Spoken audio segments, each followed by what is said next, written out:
বাংলাদেশের গ্যাসের বাজারে এখন শুধু সরবরাহের সংকট নয়, শুরু হয়েছে দামের লড়াইও।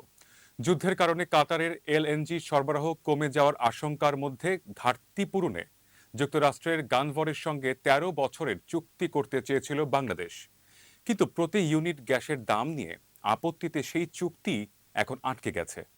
প্রশ্ন হলো, যুদ্ধের বাজারে বাংলাদেশ কি বেশি দামে গ্যাস কিনবে, নাকি বিকল্প উৎস খুঁজে সময়ের সঙ্গে পাল্লা দেবে? ২৮ জুলাই গানভরের সঙ্গে ১৩ বছরের এলএনজি চুক্তির প্রস্তাবে নীতিগত অনুমোদন দিয়েছিল অর্থনৈতিক বিষয়ক সংক্রান্ত মন্ত্রিসভা কমিটি। পরিকল্পনা অনুযায়ী ২০২৬ সালে ৫ কার্গো, ২০২৭ সালে ৬ এবং ২০২৮ সালে ৩ কার্গো এলএনজি দেওয়ার কথা ছিল। এরপর ২০২৯ থেকে ২০৩৮ পর্যন্ত প্রতি বছর আরও ১০ কার্গো করে সরবরাহের পরিকল্পনা ছিল। চুক্তির সবচেয়ে গুরুত্বপূর্ণ দিক ছিল দামের কাঠামো।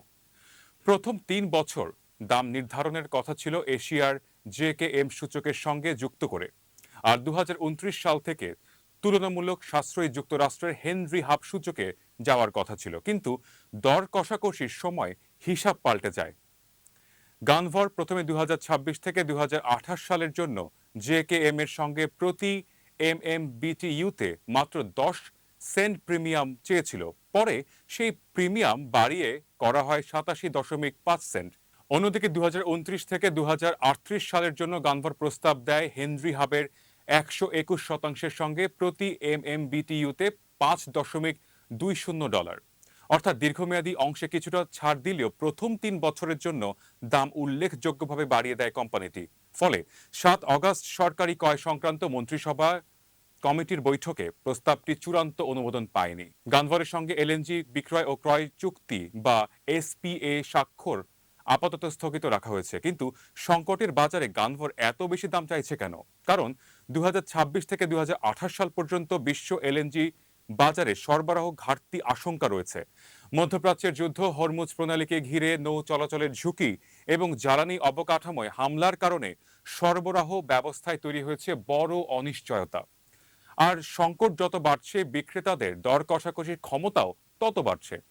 বাংলাদেশের জ্বালানি কর্মকর্তাদের মতে দীর্ঘমেয়াদী চুক্তিতে যেতে আগ্রহী সরবরাহকারী এখন তুলনামূলক কম। গানভরও সেই বাজার পরিস্থিতির সুযোগ নিচ্ছে। বাংলাদেশের জন্য সবচেয়ে বড় উদ্বেগ কাতারের সরবরাহ নিয়ে। ২০২৬ সালে দেশের মোট ১১৫ কার্গো এলএনজি আমদানির পরিকল্পনা রয়েছে। এর মধ্যে কাতার এনার্জির কাছ থেকেই ৪০ কার্গো পাওয়ার কথা ছিল। কিন্তু কাতার জানিয়েছে চুক্তিকৃত পরিমাণের প্রায় অর্ধেক সরবরাহ করতে পারবে। অর্থাৎ শুধু কাতার থেকেই বড় একটি ঘাটতি তৈরি হওয়ার আশঙ্কা রয়েছে। এর সঙ্গে ২০২৮ সালে ওমানের সঙ্গে বাংলাদেশের দীর্ঘমেয়াদী এলএনজি চুক্তির মেয়াদও শেষ হবে। ফলে এখন প্রশ্ন শুধু আগামী বছরের গ্যাস নিয়ে নয়, ২০২৮ সালের পর বাংলাদেশ কোন উৎস থেকে কত দামে এলএনজি পাবে সেটিও গুরুত্বপূর্ণ হয়ে উঠেছে। এরই মধ্যে ঘাটতি সামলাতে বাংলাদেশকে স্পট মার্কেট থেকে এলএনজি কিনতে হচ্ছে। কিন্তু স্পট মার্কেটে যুদ্ধ বা সরবরাহ সংকটের সময় দাম দ্রুত বেড়ে যেতে পারে। এর সরাসরি প্রভাব পড়ে দেশের এলএনজি আমদানি ব্যয়ে। এখানে যুক্তরাষ্ট্রের এলএনজির বিশেষ গুরুত্ব রয়েছে। দেশটিতে সেল গ্যাসের বিপুল উৎপাদনের কারণে হেনরি হাব ভিত্তিক এলএনজি সাধারণত এশিয়ার জেকেএম ভিত্তিক দামের তুলনায় প্রতিযোগিতামূলক। কিন্তু গানভরের প্রস্তাবে হেনরি হাবের ১২১% মাল্টিপ্লায়ার থাকায় বাংলাদেশ সেটিকে আরও কমানোর চেষ্টা করছে।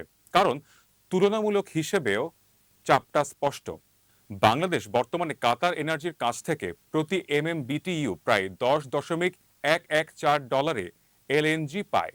ওমানের ওকিউ ট্রেডিং এর চুক্তিতে দাম প্রায় $9.444। অন্যদিকে ভারতের একটি দীর্ঘমেয়াদী চুক্তির দাম নির্ধারিত হয়েছে হেনরি হাবের ১১৫%-এর সঙ্গে $5.60 যোগ করে।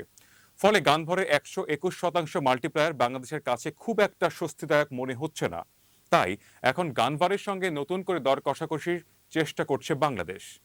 একই সঙ্গে বিকল্প সরবরাহকারীর সন্ধানও চলছে। Australia, Brunei, Indonesia, Malaysia, Azerbaijan, Kazakhstan, Angola, Nigeria ও আলজেরিয়ার মতো দেশ থেকে এলএনজি সংগ্রহের সম্ভাবনা বিবেচনা করা হচ্ছে।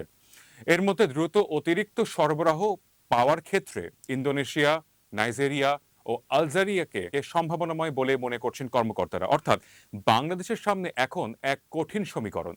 যুদ্ধের বাজারে গ্যাসের সরবরাহ নিশ্চিত করতে হবে, কিন্তু সেই গ্যাসের জন্য এমন দাম দেয়া যাবে না যা দীর্ঘমেয়াদে দেশের জ্বালানি ব্যয়কে আরো বাড়িয়ে দেয়।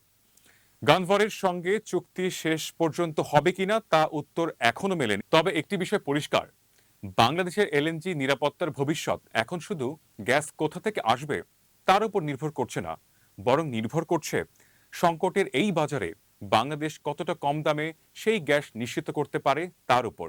সাদমান আশরাফ, টাইমস 24।